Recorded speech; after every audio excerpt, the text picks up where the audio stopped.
Assalamualaikum warahmatullahi wabarakatuh. Innal hamdalillah nahmaduhu wa nasta'inuhu wa nastaghfiruh wa na'udzu billahi min shururi anfusina wa min sayyiati a'malina. Man yahdihillahu fala mudhillalah wa man yudlil fala hadiyalah. Ashhadu an la ilaha illallah wahdahu la syarikalah wa ashhadu anna Muhammadan abduhu wa rasuluh. Ya ayyuhalladzina amanu taqullaha haqqa tuqatih wa la tamutunna illa wa antum muslimun, amma ba'd. Fa inna asdaqal hadithi kitabullah wa khairal hadi hadi Muhammadin sallallahu alaihi wasallam wa syarrul umuri muhdatsatuha wa kullu muhdatsatin bid'ah wa kullu bid'atin dhalalah wa kulla dhalalatin finnar. Bapak-bapak, ibu-ibu, saudara sekalian yang dirahmati Allah Subhanahu wa taala, jangan pernah berhenti untuk bersyukur kepada Allah atas segala nikmat. Kita harus yakin Allah akan menambahkan nikmat tersebut dan berusahalah untuk sabar menghadapi ujian dan cobaan dengan harapan Allah menghapus dosa kita dan mengampuni dosa kita. Kita manusia terdiri dari jasad dan ruh. Oleh karena itu, salah orang yang mengatakan Nabi Isra dengan ruhnya. Karena Allah berfirman, Subhanalladzi asra bi'abadihi laylam minal masjidil haram ilal masjidil aqsa. Maha suci Allah yang memperjalankan hambanya, ya, dari Masjidil Haram ke Masjidil Aqsa. Disebut al-abdu, ya, di sini subhanalladzi asra bi'abdihi, hambanya. Al-abdu mutakawwinun minal jasad warruh. Yang namanya abdun, hamba, itu tersusun dari jasad dan ruh, para jamaah. Sebagaimana kita, jasad dan ruh. Terkadang ruh itu disebut kolbun, terkadang juga disebut dengan nafsun, meskipun maknanya berbeda. Ya.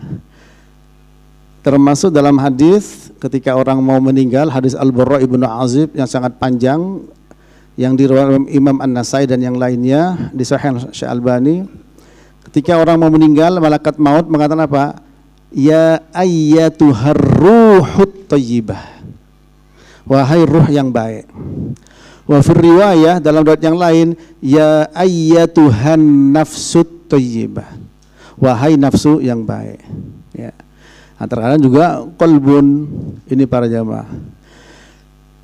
Untuk kita memahami bahwa kita ini jasad dan ruh.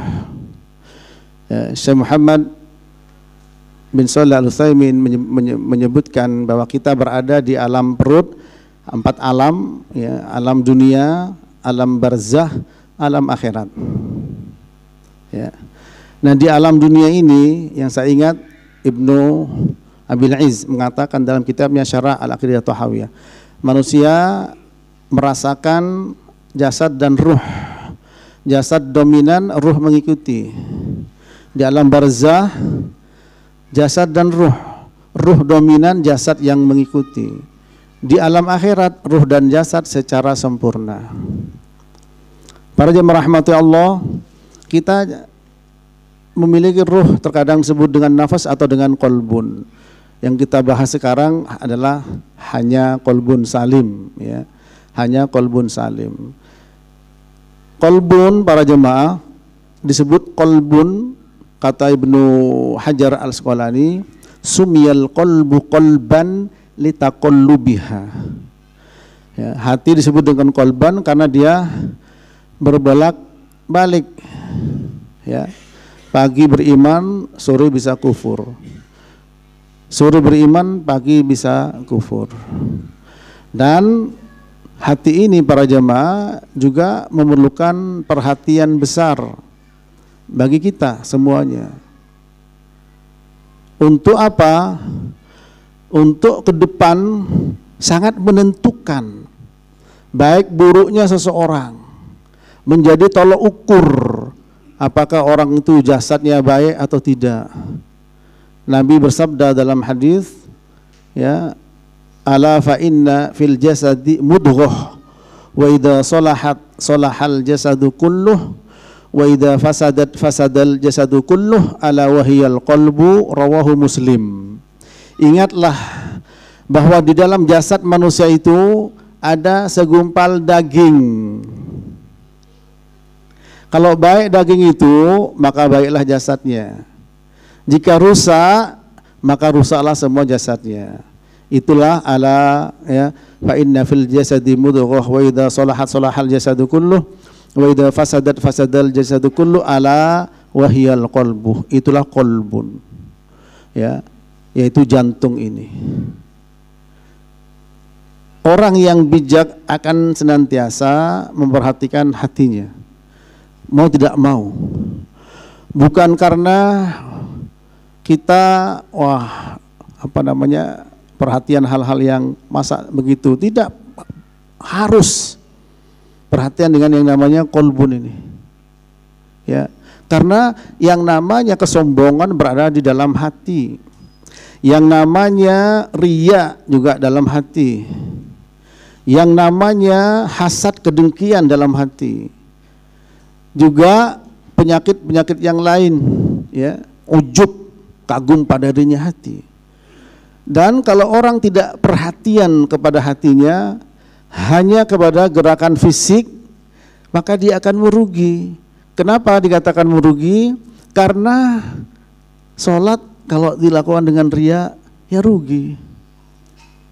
Ya, justru sifat orang munafik, sebagaimana Allah Ta'ala berfirman, idza qamu ila sholati qamu kusala yura'unan nasa wa la yadhkurunallaha illa qalila. Ketika mereka sholat malas-malesan, ya. Ketika sholat malas-malesan, ya. Qamu kusala yura'unan nas, hanya ingin dilihat oleh manusia. Para jamaah, hanya ingin riya, ya. Salat yang paling berat bagi orang munafik, salat Isya dan salat subuh, ya. Athqalus shalah 'alal munafikin salatul Isya wa salatul Fajr. Kenapa? Karena di saat itu malam, sehingga tidak terlihat oleh orang. Nah, sekarang sudah lampunya terang-terang begini, ya, masih saja. Ya, itu para jamaah. Nah, berarti sifat orang munafik itu ada dalam hati. Begitu pula juga sifat kibr, ya. Al-kibru batarul haq wa qatum nas. Sombong adalah menolak kebenaran dan meremehkan sesama manusia. Termasuk juga ujub, ya, i'jabul mar'i, ya, ala nafsih. Orang kagum pada dirinya. Termasuk perkara yang membinasakan para jamaah. Nah, oleh karena itu tidak bisa tidak, kita harus hati-hati dengan hati kita ini, ya. Karena di sana ada hati, para ulama membagi tiga: hati yang mati, hati yang sakit, hati yang sehat, ya. Qalbun mayyit, qalbun sakim, qalbun sahih, ya. Hati yang mati hatinya orang-orang munafik, orang-orang kufar. Sebagaimana Allah Ta'ala terangkan dalam surah Al-Baqarah, "Tsumma qasat qulubukum min ba'di dzalika fahiya kal hijarati aw ashadu qaswah wa inna minal hijarati lama yatafajjaru minhul anhar wa inna minha lama yashaqqaqu fayakhruju minhul ma' wa inna minha lama yahbitu min khasyatillah wa mallahu bighafilin amma ta'malun." Kemudian hati kalian mengeras seperti batu, bahkan lebih keras daripada batu. Padahal batu yang keras ada yang memancar sungai, memancar mata air, ada yang jatuh hancur karena takut kepada Allah Ta'ala. Di dalam ayat ini Allah Ta'ala, ya, memberikan permisalan, ya. Apa permisalannya? Hati seperti batu, ya. Hati yang keras seperti batu yang keras, ya. Yaitu dalam surat Al-Baqarah pada ayat ke-74, ya. Tsumma qasat qulubukum. Kemudian hati kalian mengeras seperti batu, ya. Padahal batu yang keras kata Allah ada yang mengalir air sungai.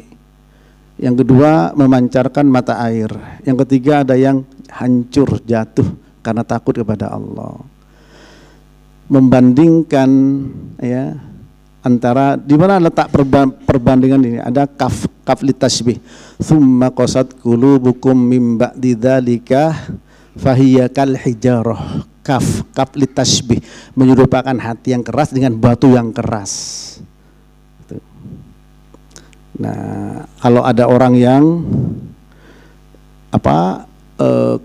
keras disebut keras kepala atau kepala batu. Ya, yang perlu dihancurkan bukan kepalanya tapi batunya. Tsumma qasat qulubukum mim ba'di dzalika fahiya kal hijarah. Di sini Allah memberikan perbandingan atau menyamakan ya tasbih, menyerupakan hati yang keras dengan batu yang keras. Karena apa? Karena hati yang keras itu betapa jelek, buruk, tercela. Meskipun demikian para jemaah, Allah menyebutkan meskipun batu keras punya keistimewaan, ada kelebihannya. Bisa mengalir sungai, memancarkan mata air, kemudian ada yang hancur lebur karena takut kepada Allah. Itu batu yang keras.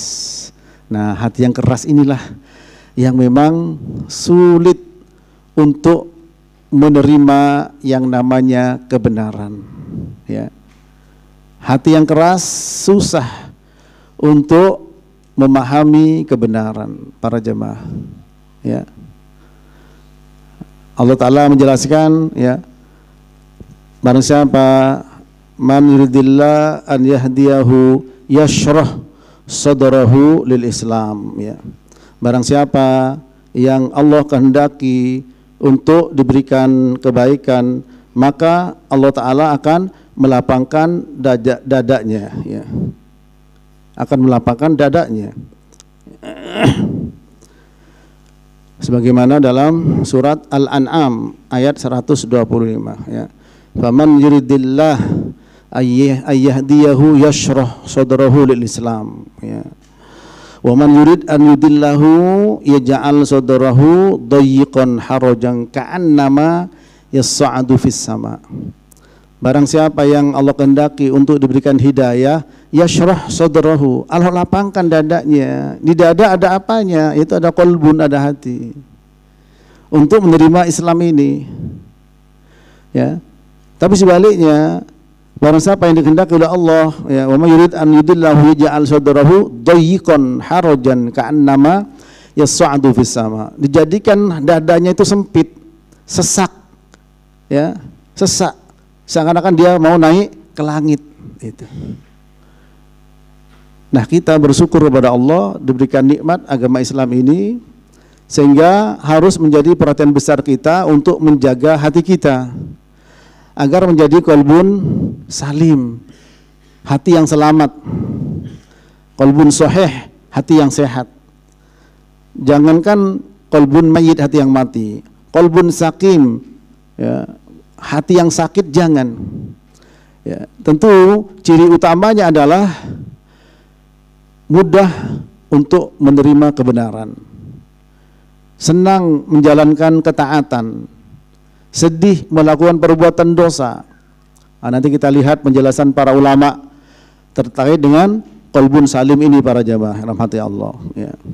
Nah, itu yang harus menjadi perhatian kita ya, bahwa kita hendaklah memperhatikan untuk tetap memiliki yang namanya qalbun salim ya, hati yang selamat ya. Tinggal nanti bagaimana yang dimaksud dengan qalbun salim para jemaah. Perhatikan di sini Allah Ta'ala ya, menjadikan hati ini sebagai apa? Sebagai ukuran ya, tolok ukur ya. Sebagai tolok ukur. Tolok ukur apa para jemaah?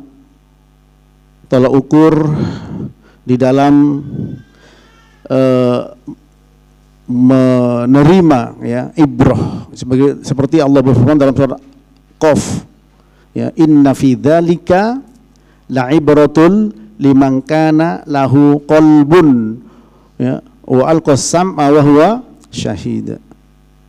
Sesungguhnya yang demikian itu, semua peristiwa yang ada itu merupakan ibrah. Inna fi dzalika la'ibrah. Lam di sini lam taukid, benar-benar jadi pelajaran. Bagi siapa? Liman kana lahu qalbun, bagi orang yang punya hati. Ya, bagi orang yang punya hati. Apakah ada orang yang tidak punya hati? Enggak ada. Bagi orang yang punya jantung, karena qalbun itu arti sebenarnya jantung. Apa ada orang yang tidak punya jantung? Tapi sudah biasa disebut dengan hati. Tidak ada. Kenapa kok Allah Ta'ala mengatakan inna fi dzalika, ya, la'ibratan liman kana lahu qalbun. Yang demikian itu akan menjadi, yaitu apa?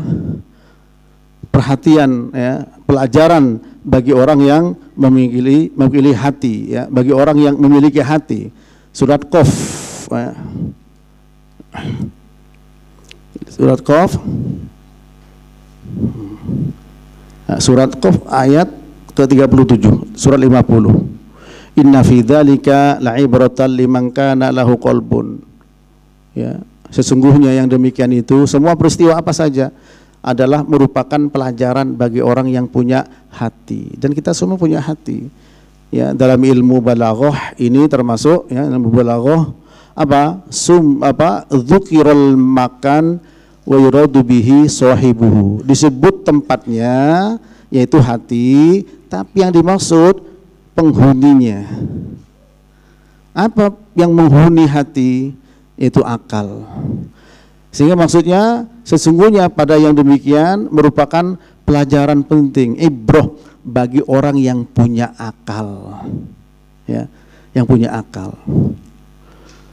Nah, artinya hati ini sebagai tolok ukur apakah orang itu berakal atau tidak.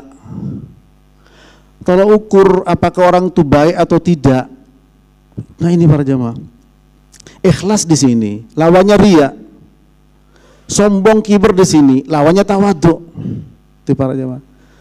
Riya selain ujub, ya, kagum pada dirinya. Kagum pada dirinya, ya. Rasa takut, khauf, rasa roja. Ini semua di sini, rasa hub, cinta kepada Allah, mahabbah, semua di sini. Ya, sehingga jangan sampai kita lalai dengan namanya amalun qalbiyun, ya. Amaliyun qalbiyun, amal hati, ya. Atau amalul qalbi, amalan hati. Di mana amalan hati itu sangat besar keutamaannya para jemaah. Hanya cinta. Cinta di mana? Di hati. Ya. Thalathun man kunna fihi wajada bihinna halawatal iman. Ayyakuna Allah wa rasuluhu ahabba ilaihi mimma siwahuma. Wa an yuhibbal mar'a la yuhibbu illa lillah.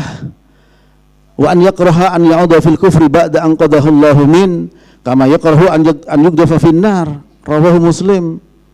3 perkara jika seseorang mendapatkan pada dirinya 3 perkara itu akan merasakan halawatal iman, halawah, manis. Halawah, lezatnya iman. Yang pertama, menjadikan Allah dan Rasulnya yang lebih dicintai dibandingkan dengan yang lain. Yang kedua, mencintai orang karena Allah, bukan karena kedudukan atau jabatan. Kemudian yang ketiga, tidak suka kembali kepada kekufuran setelah Allah selamatkan dia, sebagaimana dia tidak suka untuk dilempar ke dalam api. Kita lihat, merasakan manisnya iman dengan cinta. Cinta kepada Allah Subhanahu wa taala. Nah, hanya cinta saja.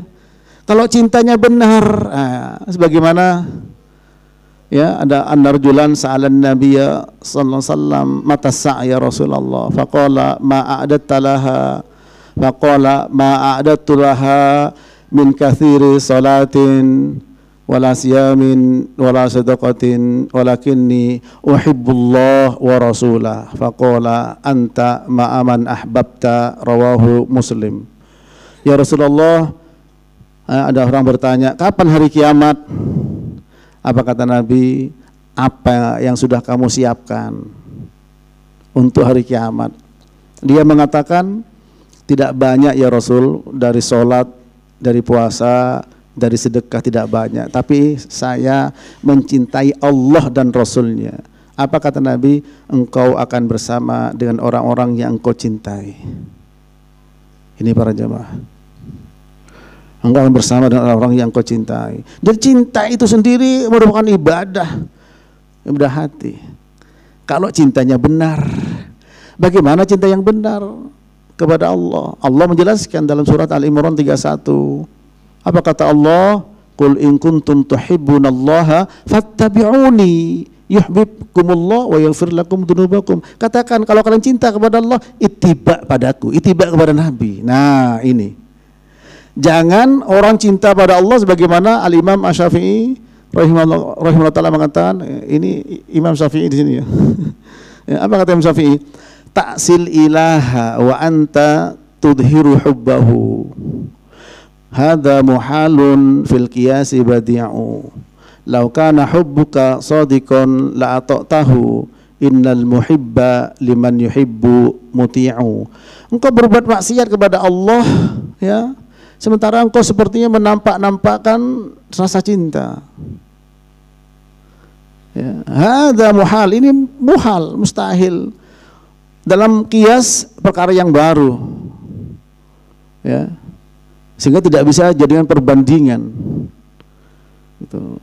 Kalau benar laukana hubbuka shadiqan, kalau memang benar cintamu, la ta'tahu, maka kau akan taat kepada Allah. Kenapa? Innal muhibba liman yuhibbu muti'u. Karena orang yang mencintai kepada orang yang dicintai pasti dia ngikut, nurut, manut. Ini para jemaah. Ini amalan cinta, amalan hati para jemaah. Bagaimana kita memenuhi cinta kita kepada Allah, ya, sehingga apa?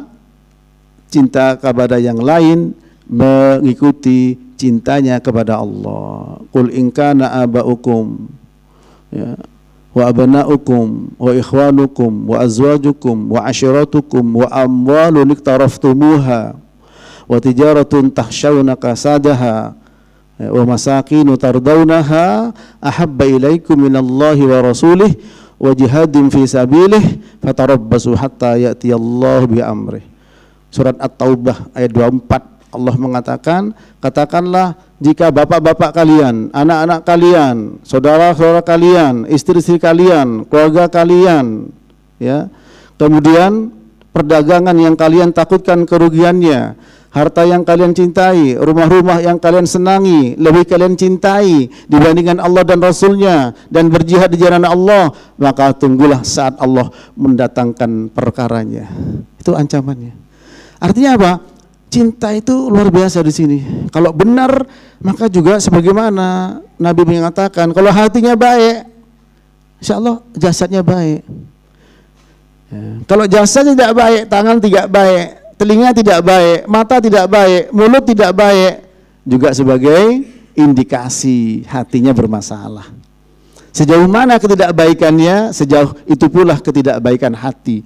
Sejauh mana ketidakbaikan hati kita, maka juga akan terlihat oleh indikasi. Meskipun tidak harus, karena tanda-tanda tidak harus para jemaah. Ya, namun sebagai tanda, awan tanda hujan, belum tentu hujan. Oleh karena itu, tentu tidak perlu menilai dan melihat orang lain, lihat diri kita saja. Hati saya masih bermasalah, ya, hati saya masih bermasalah. Sementara hati sebagai ukuran, tolok ukur. Jangan sampai ada kesombongan di sini. Orang yang hatinya dijaga sama Allah, ya, maka setiap ada bisikan setan itu akan diberikan peringatan oleh Allah Ta'ala. Kamu sombong, kamu tuh sombong. Jangan biarkan dirimu kamu sombong. Astagfirullah, istighfar. Kamu telah meremehkan orang itu. Ya. Surat Al-A'raf ayat 201, Allah berfirman, Innal ladzina taqaw idza massahum ta'ifum minasyaiton tadzakkaru fa idzahum mubsirun. Sesungguhnya orang yang bertakwa ketika dapat bisikan-bisikan jahat dari setan, maka dia segera menyadari atas kesalahannya. Dia segera ingat dan menyadari. Kenapa? Karena dia berusaha menjaga Allah dengan cintanya, berusaha menjaga Allah dengan rojaknya, dengan khaufnya. Itu semua amalan hati. Sehingga Allah jaga. Sehingga tidak terus-menerus menjelek-jelekkan orang, meremehkan orang. Karena sombong itu menolak kebenaran dan meremehkan sesama manusia. Itu sombong para jemaah. Nah, jangan-jangan kita juga bersemi begitu subur, kiber, tapi tidak terasa. Bersemi begitu subur, yaitu apa? Riya, tapi tidak terasa. Karena memang Nabi bersabda sallallahu alaihi wasallam, ya Abu Bakrin, la syirku fikum akhfa min dabibin namal. Walladhi nafsi biyadih, la syirku akhfa min dabibin namal. Ya. Ala adulluka ala syai'in idza fa'altahu dhahaba anka qaliluhu wa kathiruhu. Qul Allahumma inni a'udzubika an usyrika bika wa ana a'lam wa astaghfiruka lima la a'lam. Wahai Abu Bakar, sesungguhnya kesyirikan bagimu lebih ringan dibandingkan dengan langkah semut. Demi zat yang jiwaku berada di tangannya, demi Allah, sesungguhnya kesyirikan bagi kalian lebih ringan dibandingkan dengan langkah semut. Maukah aku tunjukkan kepadamu, kalau engkau mau melakukannya, akan sirna sedikit atau banyaknya. Baca doa, Allahumma inni a'udzubika an usyrika bika wa ana a'lam wa astaghfiruka lima la a'lam. Ya Allah, aku berlindung kepada Engkau dari menyekutukanmu dengan sesuatu yang aku tahu, dan aku mohon ampun kepada Engkau dari menyekutukanmu dengan sesuatu yang aku tidak tahu. Syirik. Yang dipanggil siapa, Pak? Abu Bakar As-Siddiq. Ya, maaf, bukan Pak Abu Bakar nih. Abu Bakar, orang yang paling kuat imannya setelah Nabi SAW, yang dijamin Abu Bakar fil jannah, Umar fil jannah, Utsman fil jannah, Ali fil jannah. Dijamin surga Abu Bakar. Umar bin Khattab ingin berlomba-lomba, Abu Bakar kok suka dermawan menginfakkan hartanya di jalan Allah. Dia sumbangkan separuh Umar bin Khattab. Ternyata Abu Bakar As-Siddiq menyumbangkan semuanya. Ketika orang tidak percaya bahwa Nabi Isra Mi'raj, Abu Bakar beriman. Tapi Nabi mengatakan, ya Abu Bakrin, nah wahai Abu Bakar, sesungguhnya syirik itu ringan, lebih ringan bagi kalian dibandingkan dengan langkah semut. Coba di antara antum, ada enggak yang bisa mendengarkan langkah semut? Seperti apa langkah semut itu? Mungkin alat detektor yang canggih barangkali. Apakah ada? Nah, di sini. Artinya apa? Hati kita itu kemasukan syirik itu sangat lembut para jemaah. Ya. Ini yang perlu kita gagah-gagahan sholatnya, gagah-gagahan sedekahnya, gagah-gagahan haji bacaan Qur'annya. Merasa pede, wah saya ya kipas-kipas surga nih tempatnya nih. Ya. Tapi nggak terasa. Buktinya kiber, nyombongin orang, menyepelekan orang. Buktinya riya tanpa terasa. Karena memang lebih ringan dibandingkan dengan langkah semut. Ya, kalau Abu Bakar As-Siddiq diberikan peringatan seperti itu, apalagi kita, saudara. Nah, menunjukkan ini penting memang. Ya, jasad dan ruh kita, jasad dan hati. Ya, makanya Nabi mengatakan kalau hatinya baik, baik semua jasadnya. Maaf nih, mau tanya saya, antum sudah makan malam belum nih? Sudah makan malam belum ini? Ini yang muda-muda aja deh. Kalau yang sepuh saya segen. Sudah makan belum antum? Makan malam. Pasti nanti malam berencana makan tidak? Pasti. Pasti milih besok sarapan apa, nanti makan apa. Kebutuhan fisik, kebutuhan jasad. Kita betul-betul milih. Apalagi yang sudah kena ya asam urat, kena gula ini, gula darah, mesti milih. Artinya apa? Begitu kita perhatian kepada fisik, ingat kebutuhan hati jauh lebih penting daripada kebutuhan fisik. Kalau makan kita 3 kali sehari, itu pun sekarang banyak yang diet supaya tidak gendut. Ya, makan siang sama pagi, malam sudah nggak makan. Tuh. Ya, artinya terbatas, bahkan membatasi diri dari kebutuhan jasad. Kebutuhan hati, Pak, nggak ada batasannya. Zikir bagi hati, kata Ibnu Taimiyah apa? Bagaikan ikan dalam air. Ya, bagian ikan bagikan air ya bagi ikan. Zikir bagi hati, bagikan air bagi ikan. Ini. Coba kalau ikan lepas dari air, kemana perginya? Ke gorengan, ya, ke wajan atau tempat bakar ikan para jemaah. Itu, alias mati dia, nggak bisa hidup. Begitu juga dengan hati kita. Lah kalau sudah hatinya mati, seperti batu tadi. Summa qasat qulubukum. Dan kadang kita nggak nyadar, sudah baca kitab ini, sudah khatam ini, sudah khatam itu, isinya sombong, isinya kiber, isinya ria, isinya ujub.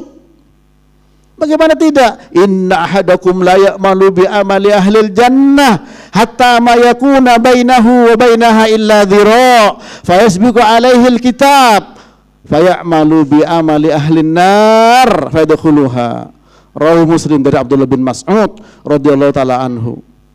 Sungguh ada orang yang masa hidupnya itu melakukan perbuatan ahli surga. Coba apa saja perbuatan ahli surga? Salat, zakat, ibadah semuanya. Hingga dia dengan surga tidak ada jarak kecuali satu langkah.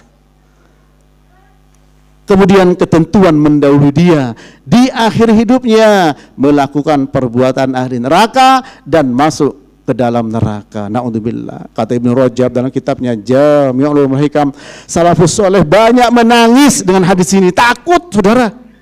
Takut. Nah kita, ya salaf juga masih dipertanyakan. PD-nya minta ampun. Nah itu, ya. Aisyah mengatakan, ya, sa'altu Rasulullah sallallahu alaihi wasallam an qoulihi ta'ala walladzina yu'tuna ma atau wa qulubuhum wajilat ahumul ladzina ya yashrabuna al-khamra wa yasrikun qala la ya binta siddiq walakinnahum alladzina yasumun wa yusallun wa yatasaddaqun wa hum yakhafun alla tuqbala minhum ulaika yusari'una fil khairat wa hum laha sabiqun. Rawahu Tirmidzi. Aku bertanya kepada Rasulullah tentang firman Allah, walladzina yu'tuna ma atau wa qulubuhum wajilat. Orang-orang yang nanti didatangkan oleh Allah, apa yang mereka perbuat di dunia, hati mereka takut. Apa kata Aisyah? Apakah yang dimaksud adalah orang-orang yang minum minuman keras dan mencuri ya Rasul? Bukan ya putri Abu Bakar As-Siddiq. Yang dimaksud adalah orang yang puasa, orang yang sholat, orang yang bersedekah, tapi mereka takut tidak diterima amal-amal itu. Sementara ulaika yusari'una fil khairat, padahal mereka itu adalah orang yang berlomba-lomba bersegera untuk kebaikan. Wa hum laha sabiqun, dan mereka berlomba-lomba tapi takut, enggak pede, saudara. Kenapa di sini nih? Ini para jemaah. Ya. Nah, oleh karena itu mari kita perhatikan di sini. Hanya qalbun salim kita judulnya, hanya hati yang selamat. Karena riya di sini, sombong di sini, ujub di sini. Ya. Kenapa tadi orang-orang itu berbuat dari surga akhirnya masuk neraka? Dalam hadis yang lain dijelaskan fima yabdu linnas, karena yang tampak depan mata manusia. Dia ahli sholat, ya, dia ahli sedekah, dia ahli macam-macam sudah.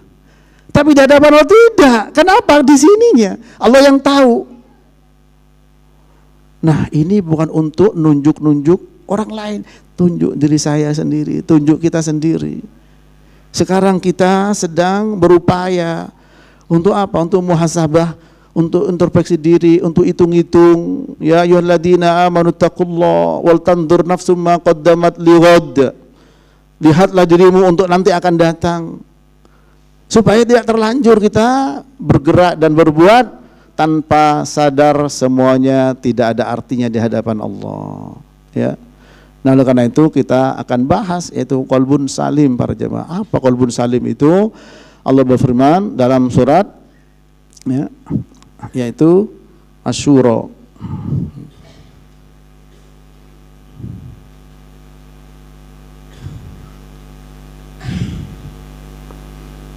Ya, Asy-Syu'ara, surat Asy-Syu'ara 88-89 ya.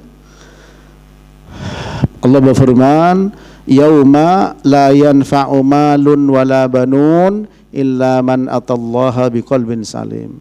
Pada hari yang tidak ada manfaat harta dan anak-anak, yaitu hari kiamat, kecuali orang yang datang kepada Allah dengan membawa qalbun salim, dengan membawa qalbun salim, hati yang selamat. Mari kita perhatikan ayat tersebut, ya, untuk kemudian memahami seperti apa qalbun salim itu. Bismillah.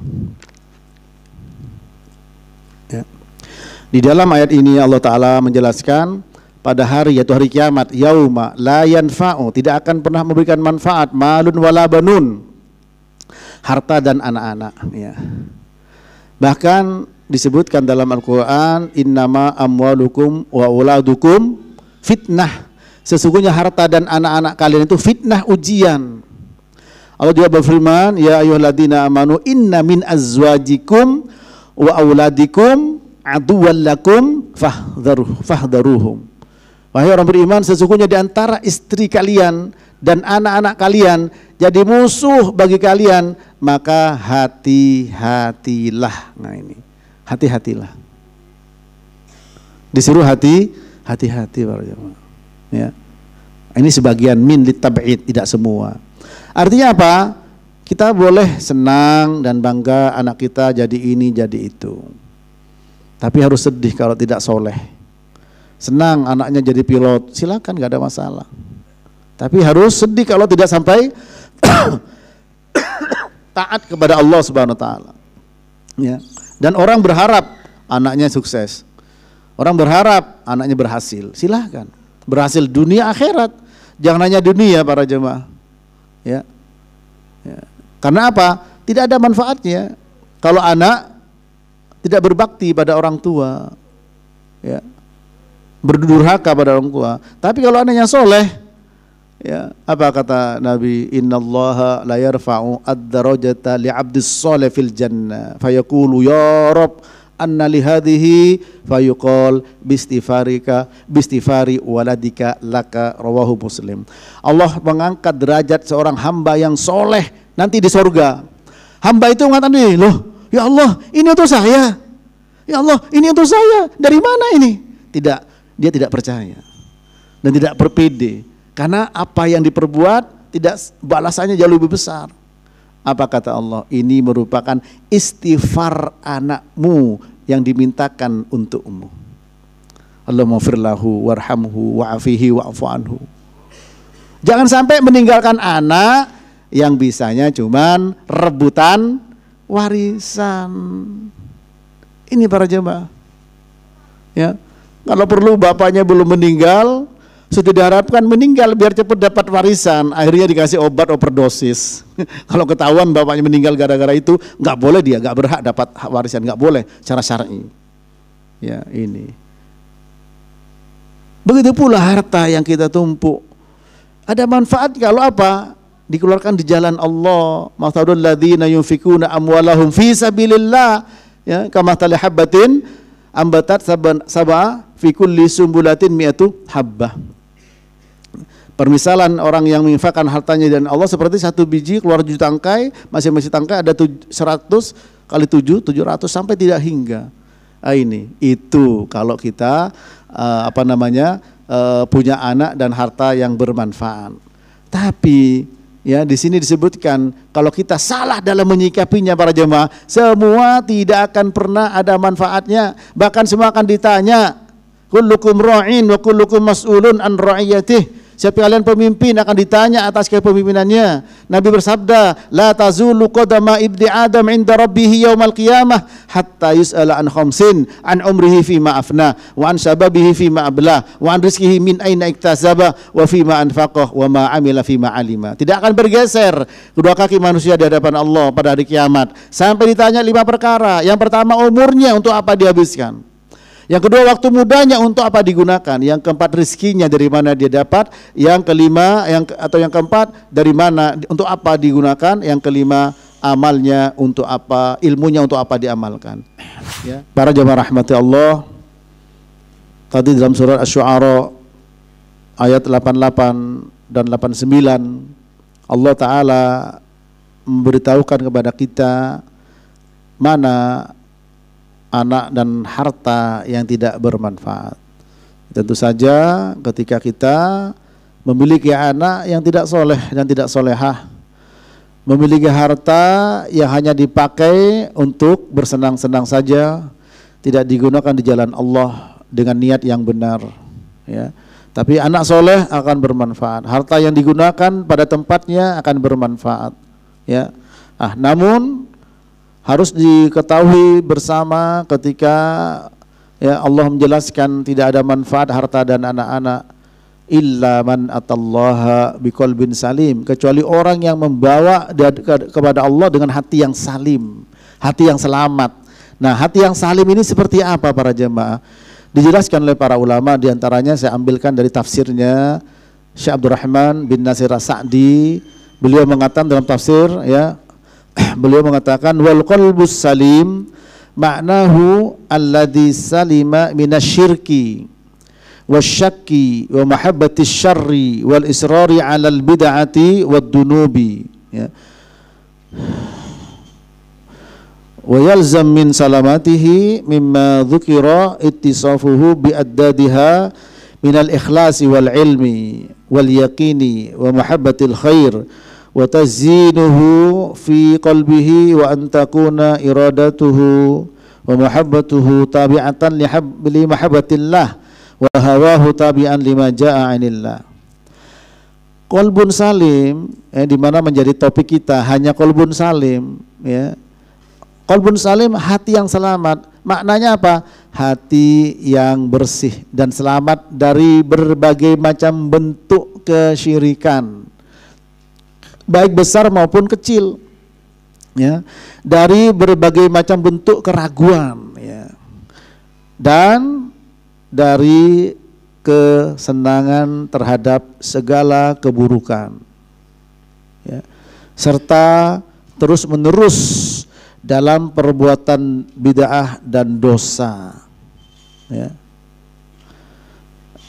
Dan harus, ya, selamat darinya dengan menyebut lawannya, yaitu ikhlas, ilmu, yakin, cinta kepada kebaikan, menghiasi hatinya dengan kebaikan tersebut, cinta kepada kebaikan, dan kehendaknya serta cintanya mengikuti kecintaan Allah, dan hawa nafsunya mengikuti apa yang dibawa oleh Allah Subhanahu wa taala. Kita bahas satu-satu para jamaah, ya. Qalbun salim adalah pertama, selamat dari segala bentuk kesyirikan, baik besar maupun kecil, ya. Nabi Ibrahim takut pada syirik. Apa doanya? Wa janubni wa baniya an na'budal asnam. Ya Allah, jauhkan aku dan anakku nyembah asnam. Asnam itu apa? Bentuk jamak dari sonam. Sonam kullu ma yunhatu bih. Segala sesuatu yang dipahat itu sonam. Seperti kayu dibikin patung berhala, kemudian batu dibikin patung berhala atau besi, nah, itu sonam, ya. Itu pun bukan nyembah sonamnya karena sebagai perwujudan, ya. Ada wasan. Kalau Nabi Muhammad doanya apa?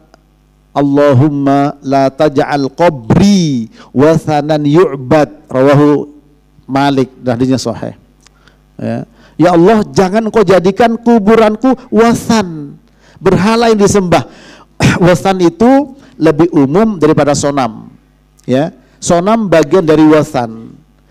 Apa maksudnya? Segala sesuatu yang dianggap, diyakini bisa mendatangkan manfaat dan bisa menolak bala. Makanya Nabi berdoa, ya Allah, jangan Kau jadikan kuburanku, ya, berhala yang disembah. Wasan yu'bad, ya. Kadang ada orang mengatakan, enggak kok, saya enggak nyembah, ya, enggak nyembah kuburan, ya, cuman saya minta-minta. Itu, ya. Iya, karena dianggap sembah itu sujud. Dan saya pernah melihat, ya, sujud. Ya maaf kalau saya sering cerita ini karena baru kali itu saya melihat orang sujud depan kuburan. Ya, di mana itu? Di Niuje. Niuje itu pinggiran Beijing. Saya pernah diminta atas pertahanan untuk ngisi kajian di sana. Ya, terus diajak ke pinggiran Beijing namanya Niuje. Ada masjid, memang komunitas Muslim. Ada kuburan yang nyampaikan sepertinya nyampai Islam di situ. Namanya saya lupa, tapi dari Bukhara, ya, Al-Bukhari. Nah di depan kuburan dia, tapi sudah ada tutup dinding, ada sejadah karpet merah. Itu ada yang dipegang orang Cina yang apa itu namanya begini, dupa itu. Nah ada orang Cina Muslim ini pegang dupa gini-gini. Setelah itu datang kuburan, sujud, benar-benar sujud. Saya selama ini kalau ada orang, kamu jangan nyembah kuburan, pasti gak mau, gak terima. Siapa nyembah kuburan? Ini sujud, benar sujud. Ini ada, berarti ada Pak. Ya ada. Nah memang definisi ibadah mengalami yang namanya distorsi makna, pergeseran. Ibadah sholat, zakat, puasa itu. Nabi berdoa, ya Allah jangan kau jadikan kuburan berhala disembah. Apa disembah? Ad-du'a wal ibadah, doa ibadah. Nah kemudian saya tidak nyembah kok, ya. Walladzina takhudhu min dunihi awliya ma na'buduhum illa liyuqarribuna ilallahi zulfa. Sesungguhnya kami enggak nyembah, mereka telah menjadikan selain Allah sebagai sembahan, sebagai pelindung. Ya. Enggak, kami enggak nyembah, cuma untuk sebagai perantara. Itu jawaban orang musyrik Quraisy. Ya, perantara. Itu juga nyembah para jemaah. Ya. Di sini jauh dari syirik semuanya. Bagaimana kalau ingin punya qalbun salim yang jauh dari kesyirikan, belajar tauhid. Ya, insyaallah di Masjid Al-Imam Syafi'i dipelajari tauhid insyaallah. Ya, kitab tauhid dari Al-Ushulus Salasah harus ada. Ya, insyaallah berkah. Meskipun yang datang tidak banyak. Kalau pelajaran tauhid Ustaz, orang-orang tuh kayaknya susah untuk datang. Ya. Saya sampaikan surat An-Nahl ayat 99. Allah berfirman apa? Innahu laisa lahu sultanun 'alal ladzina amanu wa 'ala rabbihim yatawakkalun. Nah, saya minta bantuan untuk dibaca terjemahannya ya, biar ada istirahat sebentar. Silakan buka mushaf digital atau apa, tolong bantu baca terjemahannya. Yang dapat langsung surat An-Nahl ayat 99. Nanti saya tanyakan kepada saudara. Silakan.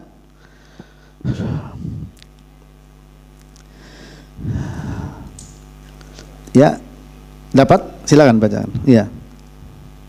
Yang keras. Sesungguhnya ia setan tidak memiliki pengaruh terhadap orang-orang yang beriman dan bertawakal hanya kepada Tuhan mereka. Ya. Innahu laisa lahu sultan. Sesungguhnya setan tidak punya sultan. Ya. Orang kaya sekarang dikatakan sultan. Ya. Kenapa? Karena sultan itu punya kuasa dan punya pengaruh. Makanya di sini artian pengaruh. Sungguh setan tidak bisa mempengaruhi orang yang beriman dan bertawakal pada Allah. Kalau saya tanya kepada saudara yang hadir, Anda beriman apa tidak? Apa jawabannya? Beriman. Bertawakal pada Allah atau tidak? Bertawakal. Sudah bebas tidak dari pengaruh setan, Pak, Bu? Bapak langsung jawab belum, spontan, bener. Kalau sudah hebat. Dan itu menandakan hatinya sudah bermasalah. Karena memang kita tidak bisa lepas dari itu. Apakah ayat salah? Ayat mengatakan setan tidak bisa mempengaruhi orang beriman dan orang bertawakal. Bapak bilang iman iya, tawakal iya. Ditanya sudah bebas dari setan, pengaruh setan? Tidak. Ayatnya salah? Apa ayat salah? Tidak mungkin ayat salah. Nah, bagaimana memahaminya? Ya, dibantu oleh para ulama seperti Syekh Abdurrahman bin Nasir As-Sa'di dalam kitabnya Risalah Al-Qawaid Al-Fiqhiyah. Beliau mengatakan ketika Allah menjanjikan balasan sesuatu dari suatu perbuatan, balasan itu diberikan sesuai dengan kadar ya, syarat yang dilakukan. Artinya apa? Pengaruh setan bergantung kepada tingkat iman dan tingkat tawakal. Semakin iman meningkat, semakin bergeser pengaruh syaitan. Artinya ya kita harus meningkatkan iman. Kan khotib mengatakan mari kita tingkatkan iman dan takwa. Kadang kita nggak paham mau kemana meningkatkan iman dan takwa. Ya, bagaimana meningkatkan iman dan takwa? Buka surat At-Taghabun ayat 11. Ya, ma asaba min musibatin illa bi idznillah wa may yu'min billahi yahdi qalbah. Wallahu bikulli syai'in alim. At-Taghabun ayat 11. Tidak ada musibah yang menimpa kecuali dengan izin Allah. Barang siapa beriman kepada Allah, Allah akan kasih hidayah hatinya. Nah, disinilah iman perlu dipelajari. Iman yang benar, 4 syaratnya. Beriman kepada wujudnya Allah. Ini penjelasan Syekh Muhammad bin Shalih Al-Utsaimin dalam syarah Al-Ushul Tsalatsah. Yang kedua, beriman dengan rububiyahnya Allah. Yang ketiga, beriman dengan uluhiyahnya Allah. Yang keempat, beriman dengan asma wa sifatnya Allah. Artinya kita pahami 3 macam tauhid. Itu bukan trilogi, bukan trinitas. Allah berfirman, Rabbus samawati wal ardi wa ma bainahuma fa'budhu wastabir li'ibadatihi hal ta'lamu lahu samia. Ya, surat Maryam ayat 65. Rabbus samawati wal ardi wa ma bainahuma. Rabbnya langit dan bumi dan apa yang ada di antara keduanya. Ini namanya tauhid rububiyah. Ya. Fa'budhu wastabir li'ibadatihi, sembahlah Allah dan kokoh dalam menyembah Allah. Uluhiyah, hal ta'lamu lahu samia, apakah kamu tahu ada yang sama dengan Allah? Tauhid asma wa sifat kumpul. Tapi ada yang nuduh itu bikinan Ibnu Taimiyah. Ya, saya ada kitabnya Syekh Abdul Razak tulis ya bahwa itu sudah sejak zaman 400-an ya, 400-an, tahun 400. Ibnu Battah ya dan Ibnu Mandah sudah menjelaskan tentang macam tauhid itu, dan itu menyebar dalam Al-Quran dan dalam satu ayat kumpul di situ. Surat apa? Maryam ayat 65. Nah, kalau kita ingin bebas dari syirik, mari kita pelajari itu, Pak. Ya, kita butuh tauhid, kita tentang asma wa sifat. Harus sabar. Sampai kapan? Sampai kita meninggal, sampai kita menghadap dengan Allah. Sudah khatam, ulangi lagi. Supaya apa? Supaya tauhid itu mendarah daging. Kalau sudah mendarah daging para jemaah, insya Allah itu sebagai vaksin. Kalau ada virus syirik masuk, akan mudah terdeteksi. Hati kita akan mudah sensitif sebagai sensor, sebagai radar. Ketika ada gelombang musuh tertangkap. Sehingga waspada. Bukan hanya menghindar, tapi menyerang musuh. Kamu tuh riya kamu. Allah Ta'ala kasih itu. Seperti aja kepada Abu Bakar, kamu tuh sombong.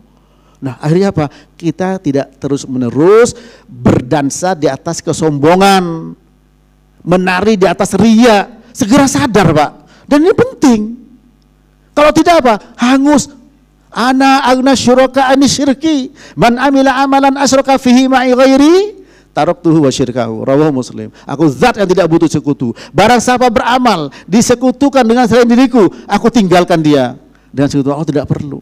Bukankah yang masuk neraka pertama kali, hisab pertama kali siapa?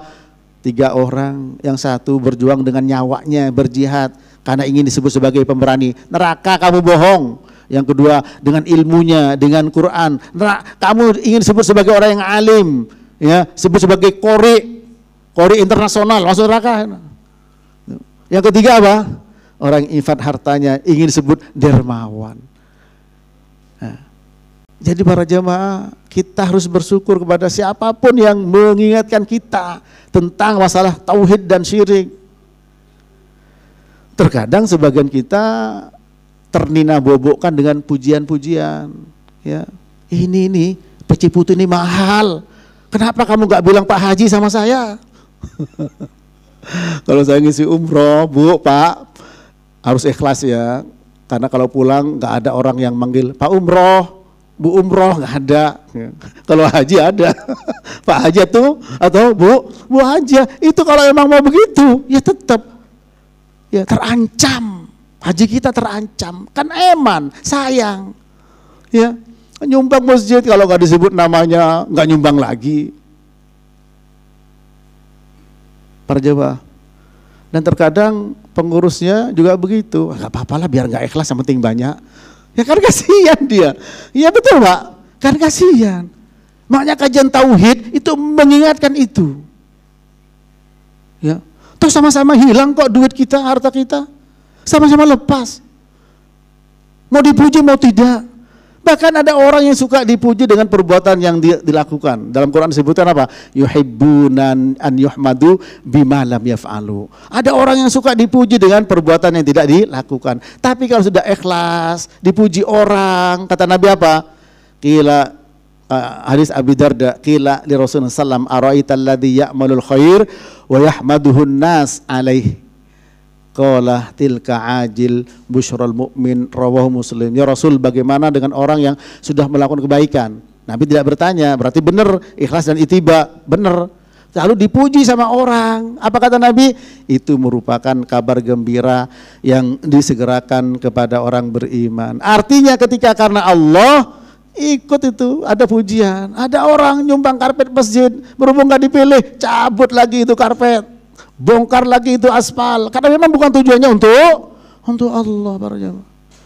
Nah ini ya hati yang selamat dari syirik. Para jemaah, mari kita kepada para duat juga harus jangan berhenti untuk mendakwakan tauhid itu. Jangan berhenti untuk menjadikan syirik, kasihan umat. Baik syirik besar maupun syirik kecil. Kemudian yang berikutnya bebas dari keraguan para jemaah ya. Tadi syirik harus dengan tauhid, dengan keikhlasan. Ragu dengan keyakinan, ya. Ragu itu para jemaah membuat orang tidak tenang, ya. Kalau air, sering saya sampaikan nih, kalau air bergerak di taharrukal ma. Kalau dia diam, apa? Aikonal ma, aikona dari kata yakin. Yakin apa? Itminan, tenang, air tenang. Jadi al ilmu yufidul yakin. Ilmu memberikan keyakinan. Apa yakin? Itminan, tenang. Tenang para jemaah. Nah, orang berilmu akan tenang. Tadi ya kapan saya contohkan di Al-Buruj ya. Ya. Bagaimana Imam Abdullah bin Mas'ud seorang sahabat ya. Bagaimana juga dengan Syekh Abdul Qadir Jalani dengan ilmunya Allah jaga. Ya, dengan ilmu. Ilmu memberikan ketenangan. Contoh nih sekarang Bapak-bapak ngaji sekarang. Dari tadi kita duduk, ya maaf ya kalau saya duduk di atas. Ya. Kan mungkin aduh kok perut mules, kok seperti ada tis. Ya, kalau drop udah pasti itu. Ya. Kalau tis ini batal apa enggak? Ya, sementara mau habis ini kok komat langsung. Ya. Apalagi kalau antrian di kamar mandi panjang, ya. Tis kalau ada ilmunya enggak bakal pusing. Karena tis itu belum tentu kentut. Kalau drop sudah pasti itu kentut, jangan ragu, apalagi dia udah bau. Ya, berarti apa? Saya ragu ini, batal apa tidak saya? Kira-kira lanjut sholat atau wudhu? Sementara wudhu antri banyak, kita ada di depan, sop ini sudah penuh, mau langkai orang. Ya, ini gimana ini? Lanjut sholat atau wudhu? Ya Pak? Ya, lanjut sholat, Masya Allah. Ya, kenapa? Karena kita yakin. Ya, kita dalam keadaan suci. Yang ragu adalah batal atau tidak. Al yakin la yazulu bisa. Yang yakin tidak bisa diangkat dengan yang ragu. Artinya kita tenang sudah, nggak perlu mikir lagi. Ya. Kalau seperti gesek, tis, ini kentut apa bukan? Kan pasti gitu. Masing-masing punya pengalaman, betul.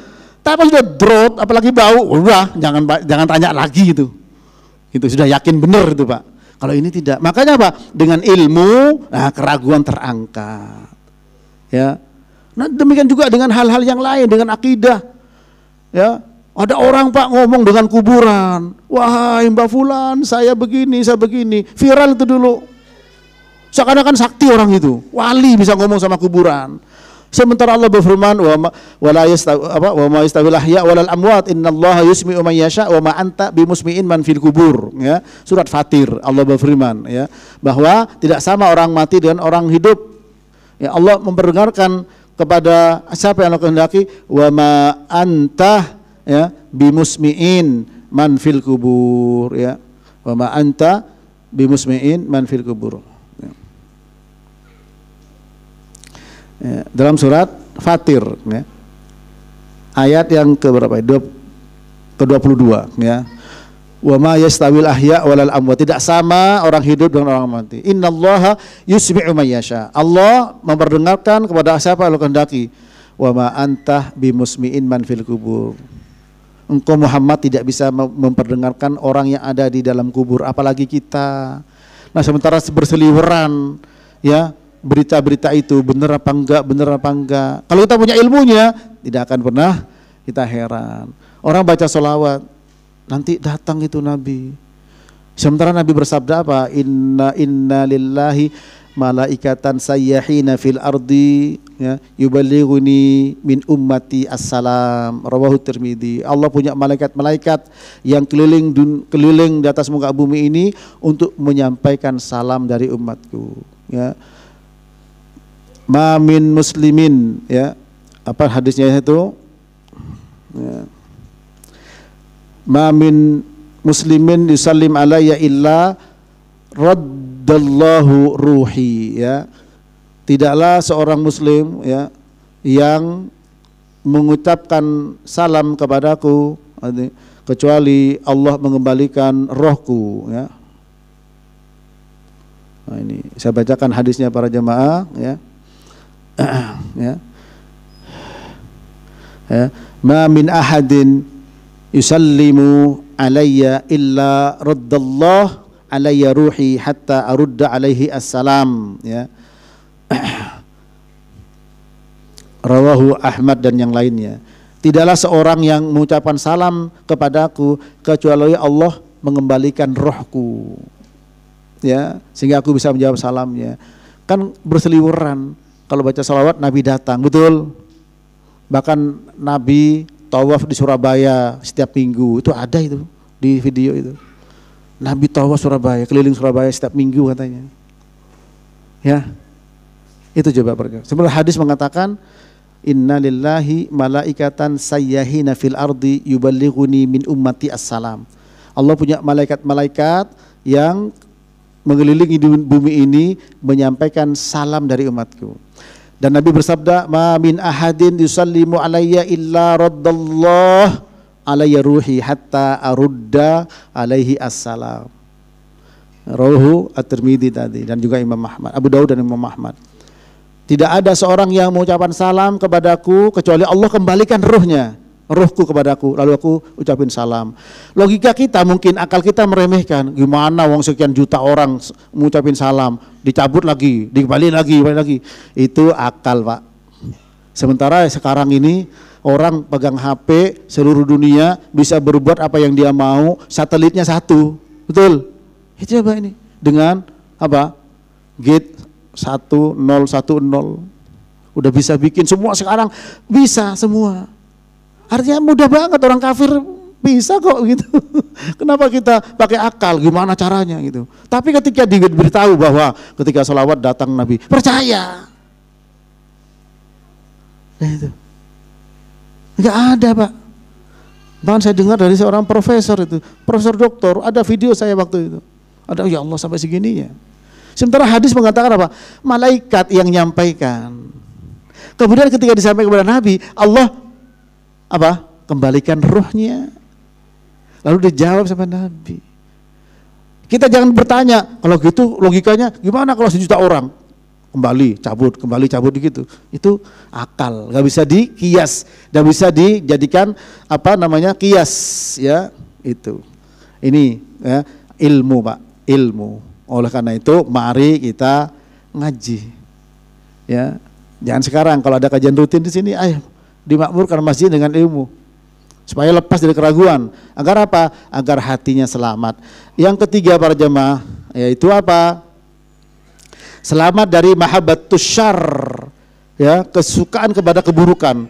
Ada orang senang sama keburukan. Tadi saya contohkan ya di Masjid Al-Buruj. Ada tidak orang melihat wanita yang pakaian mini senang? Ada tidak? Orang yang wanita terbuka auratnya laki-laki senang tidak? Banyak, beliau banyak katanya. Kalau perlu dipoto, yaitu. Nah, hati yang selamat bebas dari kesenangan terhadap segala keburukan. Oleh karena itu Nabi bersabda, man ra'a minkum munkaron falyughayyirhu biyadihi fa illam yastati' fa bilisanihi wa illam yastati' fa biqalbihi Fadzalika ad'aful iman, rawahu Muslim. Barang siapa melihat kemungkaran robah dengan tangan, dengan kekuasaan kalau mampu, tidak mampu dengan lisan nasihat, tidak mampu lagi dengan hati. Itu selemah-lemahnya iman. Jangan hatinya malah seneng mendukung perbuatan buruk itu. Nah, ini para jemaah, hatinya harus ada, tidak suka.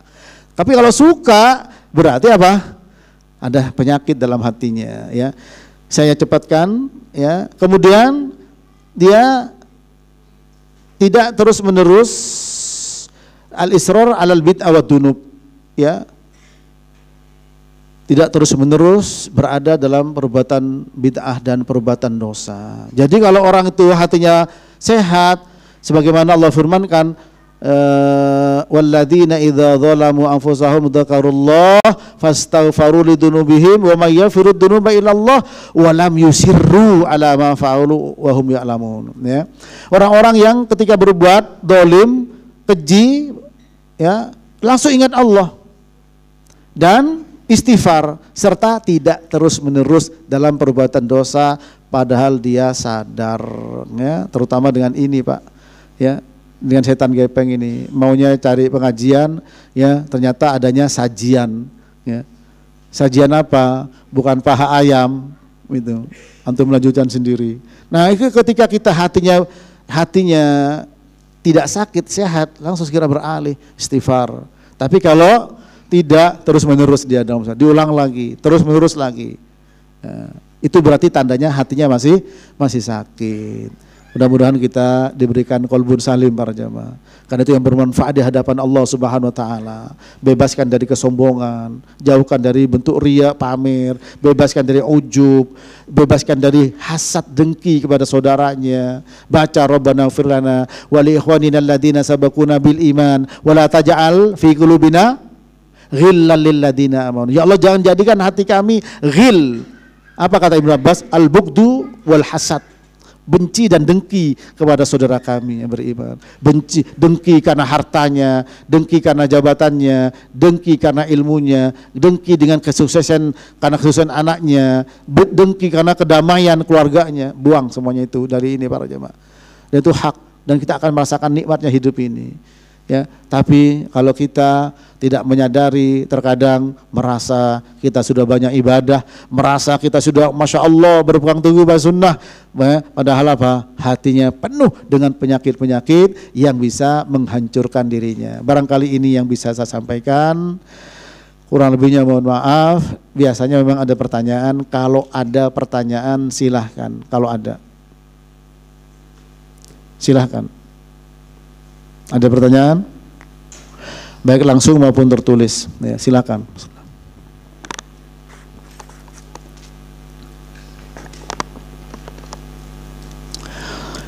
Ya, ada pertanyaan? Jangan segan, tanyanya bebas, ya, jawabannya yang tidak bebas. Kalau bisa jawab, jangan jawab. Ada pertanyaan? Paham semua atau ngantuk semua? Baik, ya, semoga bermanfaat, ya. Ada ilmu khobar itu ada dua macam. Ada yang bersifat ifadatul khobar, yang kedua bersifat lazimul faidah. Ifadatul khobar adalah khobar berita yang belum pernah kita dengar, ya. Namanya ifadatul khobar, jadi berita yang baru. Berarti kita ini adalah berita lama, cuman diulang, namanya lazimul faidah, ya, lazimul faidah, sesuatu yang sudah kita tahu dan insya Allah sudah pada tahu, tapi wadzakir fa inna dzikra tanfaul mu'minin, berikan peringatan karena peringatan itu bermanfaat bagi orang yang beriman. Dan saya menganggap ini penting, dan insya Allah saudara semua menganggap ini penting. Bahkan barangkali sampai detik ini kita pun masih belum bisa bebas dari penyakit-penyakit yang sudah kita bahas tadi. Dengan kita membicarakan, dengan kita membahas bersama dengan mohon pada Allah taufik, mudah-mudahan tidak sampai kita larut dalam yang namanya kesyirikan, yang namanya keraguan, yang namanya serta terus-menerus dalam perbuatan dosa apapun bentuknya, ya, yang merupakan penyakit-penyakit yang bisa merusak diri kita baik di dunia, lebih-lebih kelak di akhirat. Semoga bermanfaat. Wa sallallahu ala nabiyyina Muhammadin wa ala alihi wa sahbihi wa sallam. Wa akhiru da'wana anil hamdulillahi rabbil alamin. Subhanakallahumma wa bihamdik asyhadu an la ilaha illa anta astaghfiruka wa atubu ilaik. Wassalamualaikum warahmatullahi wabarakatuh.